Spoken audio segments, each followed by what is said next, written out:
السلام علیکم ورحمۃ اللہ وبرکاتہ۔ وعلیکم السلام ورحمۃ اللہ وبرکاتہ۔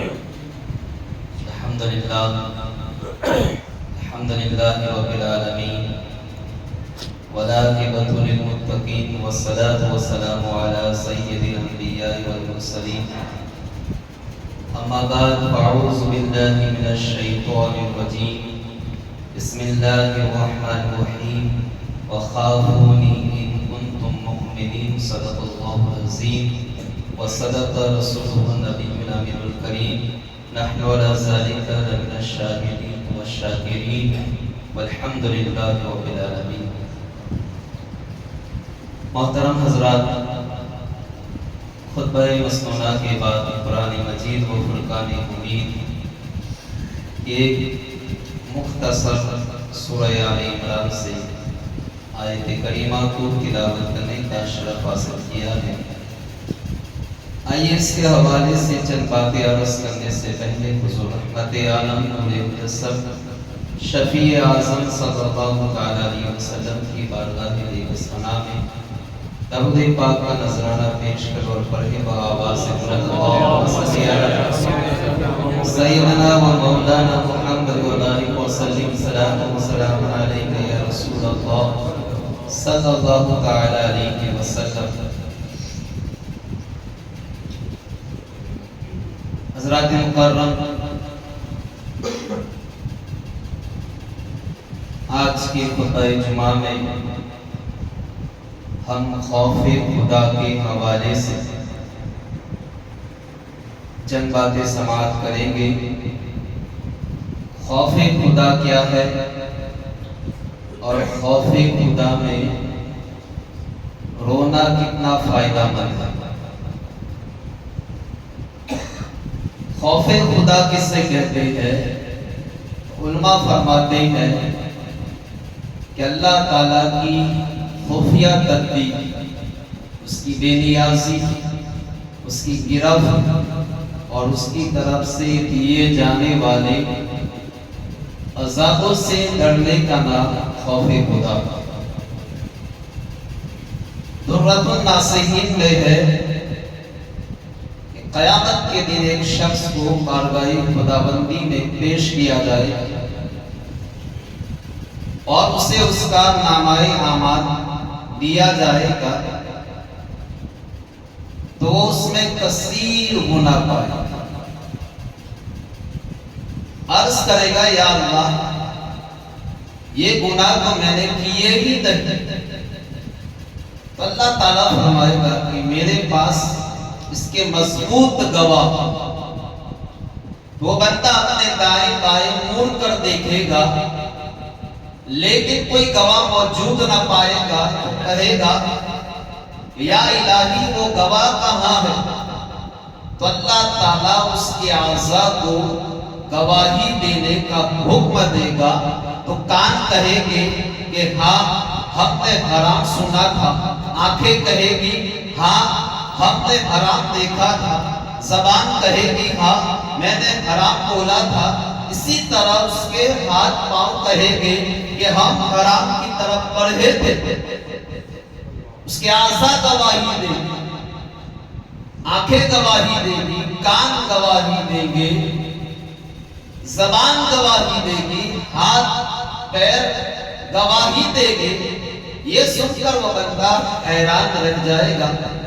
پھر جب اللہ تعالیٰ اس کے لیے جہنم میں جانے کا حکم فرما دے گا تو اس شخص کی سیدھی آنکھ کا ایک بال عرض کرے گا کہ یا اللہ، کیا تو نے نہیں فرمایا تھا کہ جو بندہ اپنی آنکھ کے کسی بال کو میرے خوف میں بہائے جانے والے آنسوؤں میں تر کرے گا تو میں اسے بخش دوں گا؟ تو اللہ فرمائے گا کیوں نہیں؟ تو وہ بال عرض کرے گا یا اللہ، میں گواہی دیتا ہوں کہ تیرا یہ گنہگار بندہ تیرے خوف سے رویا تھا جس سے میں بھیگ گیا۔ تو اللہ تعالیٰ اس کو جنت میں جانے کا حکم فرما دے گا۔ تو ایک منادی پکار کر کہے گا کہ سنو بھلا بن بھلا، اپنی آنکھ کے ایک بال کی وجہ سے جہنم سے نجات پایا۔ حضرات گرامی، اس واقعے سے جہاں ہمیں خوف خدا میں رونے کی اہمیت معلوم ہوئی، وہی یہ بھی معلوم ہوا کہ اللہ تعالیٰ کی رحمت بہت وسیع، وہ اپنے بندوں پر بے انتہا کرم فرماتا۔ دنیا کا اصول ہے کہ غلطی پر فوراً سزا دی جائے، مگر قربان جائیے رب کریم کی رحمت اور بخشش پر کہ مسلسل نافرمانیوں کے باوجود ہمارا رب ہماری پردہ پوشی فرماتا، گناہوں کی کثرت کے باوجود رزق کا دروازہ بند نہیں کرتا، گناہوں کی کثرت کے باوجود آنکھوں کی روشنی سے محروم نہیں فرماتا، گناہوں کی کثرت کے باوجود سننے کی طاقت سے محروم نہیں فرماتا، گناہوں کی کثرت کے باوجود ہاتھ اور پاؤں کی نعمتوں سے محروم نہیں کرتا، گناہوں کی کثرت کے باوجود وہ اپنے کرم والے دروازے سے دور نہیں کرتا، کیونکہ اس کی رحمت اس کے غضب پر غالب ہے۔ محترم حضرات، آئیے رحمت الہی پر مشتمل ایک ایمان افروز حدیث روایت سنتے ہیں۔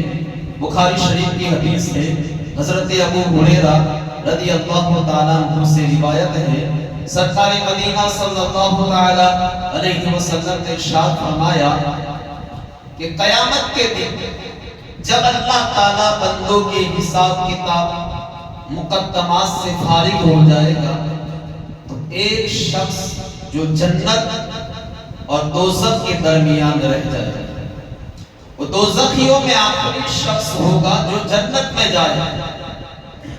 جنت میں داخل ہونے سے پہلے اس کا منہ دوزخ کی طرف ہوگا، تو بندہ عرض کرے گا یا رب اصرف وجہی عن النار، کہ اے میرے پروردگار میرا منہ دوزخ سے ہٹا دے، کیونکہ اس کی بدبو نے مجھے مار دیا، اس کے شعلوں نے مجھے جھلسا دیا۔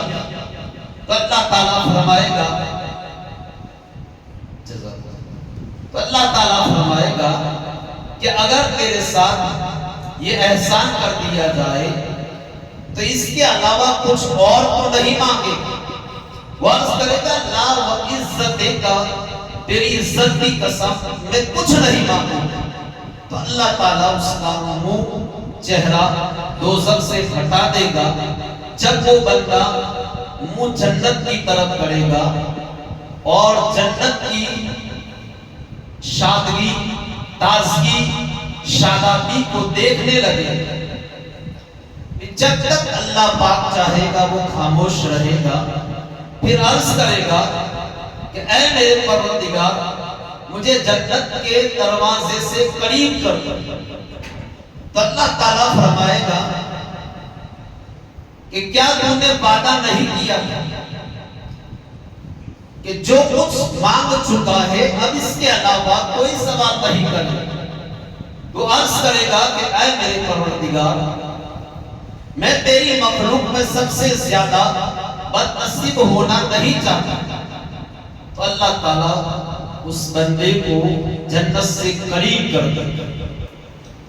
جب وہ جنت کے دروازے کے قریب پہنچ جائے گا تو جنت کی شیگفتگی، تازگی، خوشبو کو محسوس کرے گا، اور جب تک اللہ پاک چاہے گا خاموش رہے گا۔ پھر عرض کرے گا یا ربی ادخلنی الجنہ، کہ اے میرے رب مجھے جنت میں داخل کر دے۔ تو اللہ تعالیٰ فرمائے گا کہ اے ابن آدم افسوس تو کس قدر وعدے کو توڑنے والا، کیا تو نے وعدہ نہیں کیا تھا کہ جو کچھ تجھے مل چکا ہے اس سے زیادہ نہیں مانگے گا، اس کے علاوہ کوئی سوال نہیں کرے گا؟ تو عرض کرے گا کہ مولا مجھے تیری مخلوق میں سب سے زیادہ محرومیت قسمت والا مت بنانا۔ اور اللہ تعالیٰ اس کو جنت میں داخلے کی اجازت دے گا اور ساتھ ہی فرمائے گا کہ مانگ کیا مانگتا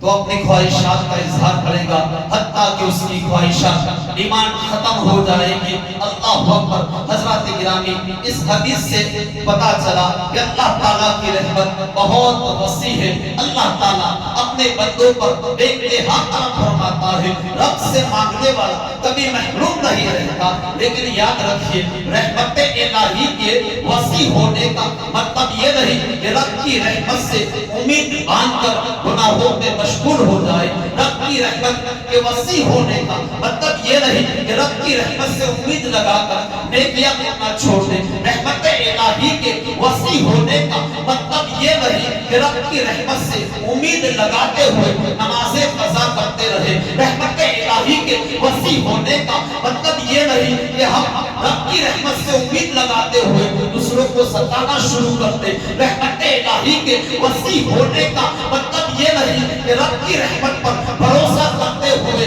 ہم اپنے آپ کو پکا جنتی سمجھتے۔ رحمت الہی کے وسیع ہونے کا مطلب یہ نہیں کہ ہم رب کی رحمت سے امید لگاتے ہوئے خود کو جہنم سے آزاد سمجھے۔ رحمت الہی کے وسیع ہونے کا مطلب یہ نہیں کہ ہم رب کی رحمت سے امید لگاتے ہوئے قبر اور آخرت کو حشر سے بھول جائے۔ رحمت الہی کے وسیع ہونے کا مطلب یہ نہیں کہ ہم حساب کتاب کو بھول جائے، قیامت کو بھول جائے، حقوق العباد کی پاسداری نہ کرے، حقوق اللہ کی ادائیگی نہ کرے۔ رحمت الہی کے وسیع ہونے کا مطلب یہ نہیں کہ ہم گناہ کرتے رہے۔ حضرات گرامی، یاد رکھیے اللہ کی رحمت سے بخشش اور مغفرت کی امید ضرور ہونی چاہیے، مگر ساتھ ساتھ انیک اعمال بھی ہونے چاہیے۔ نمازوں کی پابندی بھی ہونی چاہیے، نماز کی حفاظت بھی ہونی چاہیے، قرآن پاک کی تلاوت بھی ہونی چاہیے، دل میں خوف خدا بھی ہونا چاہیے، آنکھوں میں شرم نبی اور حضور کا حیا بھی ہونا چاہیے۔ محترم حضرات، اس طرح کی روایتوں کو سن کر اکثر لوگ غافل ہو جاتے ہیں، اور عموماً جو گنہگار ہیں، بے عمل ہے، اللہ تعالیٰ کی رحمت کو دلیل بنا کر بے فکر ہو جاتا ہے اور اس طرح کی باتیں کرتے ہیں کہ اللہ کی رحمت بہت وسیع ہے، وہ ہمیں عذاب نہیں دے گا۔ اگر اسے ہمارا کوئی نقطہ پسند آ گیا تو ہم بچ جائیں۔ اس طرح کی باتیں عموماً لوگ کرتے ہیں، لیکن حضرات گرامی، وہ نقطہ کون سا نقطہ ہے جو رب کو پسند آ جائے؟ کیا شراب والا نقطہ ہے معاذ اللہ؟ کیا زنا والا نقطہ ہے؟ بد عملی والا نقطہ ہے؟ وہ نقطہ کون سا ہے جو رب کو پسند آئے گا؟ ارے وہ نقطہ عبادتوں کا نقطہ ہے، وہ نقطہ نماز کا نقطہ ہے، وہ نقطہ تلاوت قرآن کا نقطہ ہے۔ یہ نقطے اس طرح کے عمل اپنے اندر پیدا کرو، یقیناً رب کی رحمت بہت وسیع۔ اللہ کی رحمت سے امید بھی اور گناہوں سے بچنا بھی ہے، اور نیک اعمال کو بچا لانا بھی ہے، نمازوں کی حفاظت بھی ہے، نمازوں کی پابندی بھی کرتی ہے۔ حضرات محترم، نبی اکرم صلی اللہ علیہ وسلم نے ارشاد فرمایا، دو آنکھیں ایسی ہیں جسے جہنم کی آگ نہیں چھوئے۔ ایک وہ آنکھ جو رات کے کسی حصے میں اللہ کے خوف سے ہو، دوسری وہ آنکھ جو اللہ کی راہ میں پہرا دیتے ہوئے رات گزارے۔ یہ دو آنکھیں ایسی ہیں جن کو اللہ تعالیٰ جہنم سے محفوظ فرمائے۔ سنن ترمذی کی حدیث سے ایک شخص نے عرض کیا، یا رسول اللہ، میں جہنم سے کیسے بچ سکتا ہوں؟ سرکار نے فرمایا کہ اپنی آنکھوں کے آنسوؤں کے ذریعے، کیونکہ جو آنکھ اللہ کے خوف سے روتی ہے اسے جہنم کبھی نہیں چھوئے۔ حضرت ابو ہریرہ فرماتے ہیں کہ جب یہ آیت مقدسہ نازل ہوئی، اب ہم ان حاضر حدیث تعجبون وتضحكون ولا تبكون، کیا تم اس بات سے تعجب کرتے ہنستے ہو روتے کیوں نہیں؟ جب یہ آیت نازل ہوئی تو اصحاب صفہ اس قدر ہوئے کہ ان کی رخسار اور گال